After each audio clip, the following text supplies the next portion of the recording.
विश्वविद्यालय के पूर्व assistant professor doctor Lakshman Yadav ने आयोजित सम्मेलन में कहा, शिक्षा के साथ सात संविधान खतरे में।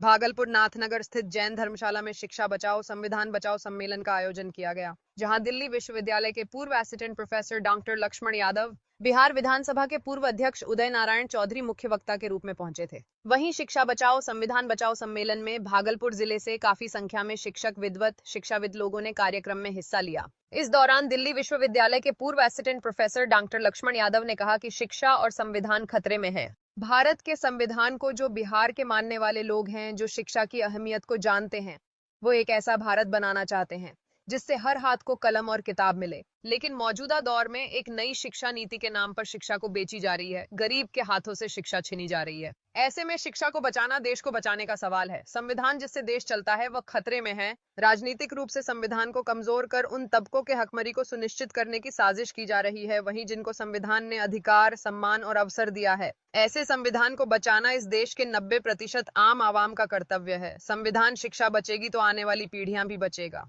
इसलिए संविधान और शिक्षा को बचाने का बिहार में एक मुहिम है। वहीं दिल्ली विश्वविद्यालय के पूर्व assistant professor doctor Lakshman Yadav शिक्षा और संविधान के साथ साथ कई मुद्दों पर केंद्र और बिहार सरकार को घेरा है। आइए देखते हैं भागलपुर से एक रिपोर्ट।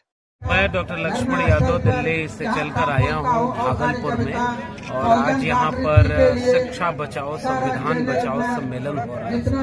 और इस बिहार के इस इलाके के जो संविधान को मानने वाले लोग हैं, जो शिक्षा की अहमियत जानते हैं, समझते हैं, वो एक ऐसा भारत बनाना चाहते हैं जिसमें सबको हर हाथ को कलम मिले, किताब मिले। लेकिन मौजूदा दौर में शिक्षा बेची जा रही है। नई शिक्षा नीति के नाम पर शिक्षा को धीरे धीरे प्राइवेट हाथों में बेचा जा रहा है।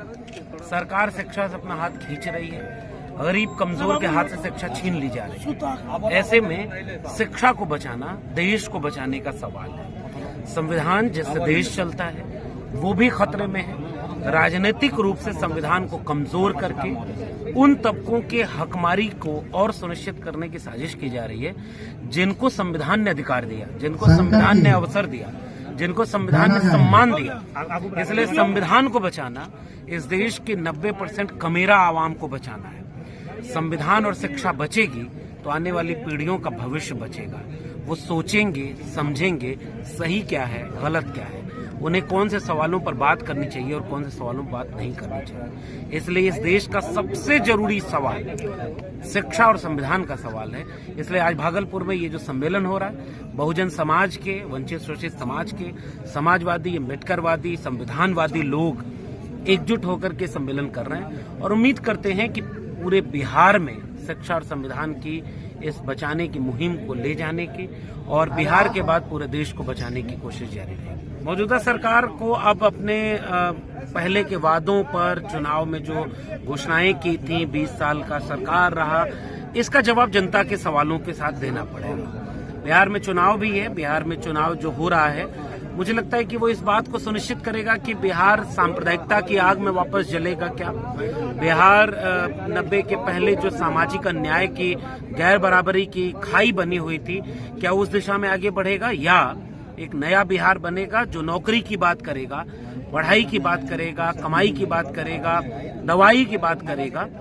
समाजवाद की पुरानी विरासत जो त्रिवेणी संघ की, अर्जक संघ की, कर्पूरी ठाकुर की विरासत, बाबू जगदेव प्रसाद की विरासत, समाजवादी आंदोलन की विरासत, अगर आज भाजपा और आरएसएस के सांप्रदायिक चुनौती के सामने अगर मुश्किल में है, तो बिहार चुनाव इस बात का फैसला ले कि सांप्रदायिक और जातिवादी शक्तियों को शिकस्त दे और संविधान को मानने वाले लोग जीते।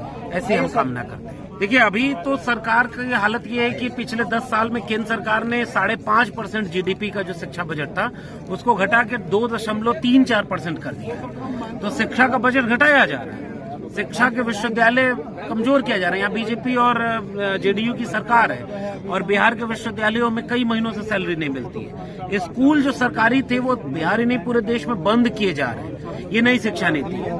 और फेलोशिप, स्कॉलरशिप जो SC, ST, OBC बच्चों को मिलती थी, वो फेलोशिप, स्कॉलरशिप बंद कर दी गई है। अब उन बच्चों को जो PhD एडमिशन में, BA में फीस होती थी, वो फीस महंगी कर दी गई है। तो इससे तो ये लग रहा है कि गरीब का बच्चा और गरीब होगा, क्योंकि अब उससे शिक्षा भी नहीं मिलेगी। हम तो दिल्ली विश्वविद्यालय में 14 साल पढ़ाए और 14-15 साल पहले जिस बीए करने की फीस 2-4 हजार रुपए होती थी आज वो 40 हजार रुपए है और किसकी आमदनी 10 गुना बढ़ी है। तो शिक्षा तो गरीब कमजोर के हाथ से दूर हो गई और शिक्षा दूर की गई है। अमीर के बच्चे अच्छे स्कूल में पढ़ेंगे, नेताओं के बच्चे अच्छे स्कूल में पढ़ेंगे, बाकी के लिए बाबाओं को घुमाया जा रहा है कि धर्म खतरे में।